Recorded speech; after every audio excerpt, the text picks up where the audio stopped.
Assalomu alaykum hammaga. 11-may Oktyabr ligasida jangim bor edi. Afsus, ba'zi bir sabablarga ko'ra jangim bekor bo'ldi. Bunga sabab mashg'ulotlarda jarohat oldim, qo'limni sindirib oldim. Hammadan uzr so'rayman. Sizlarni podvadit qilib qo'yganim uchun o'zim ham juda ham kutayotgan edim bu jangni. Sizlarni xursand qilish niyatida. Afsus, biz o'ylagan narsa har doim ham bo'lavermas ekan. Alloh aytgani bo'ladi. Bunga nima deydi, shubham ham bo'lmagan bu narsaga. Xudo xolasa tez orada sog'ayib, Xudo xolasa mashg'ulotlarni davom ettiramiz va tez orada Oktagonga qaytamiz.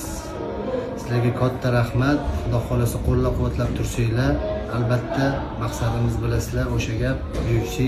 Xudo xolasa birgalikda chiqamiz. Hammaga katta rahmat. Joninglar sog' bo'lsin, sog' bo'linglar. Assalomu alaykum hammaga.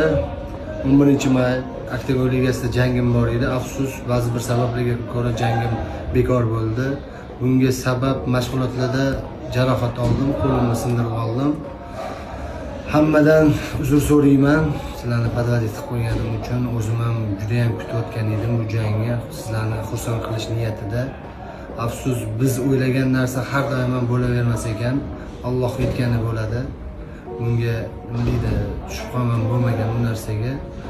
Xudo xolasa tez orada sog'ayib, Xudo xolasa mashg'ulotlarni davom ettiramiz va tez orada Oktagonga qaytamiz.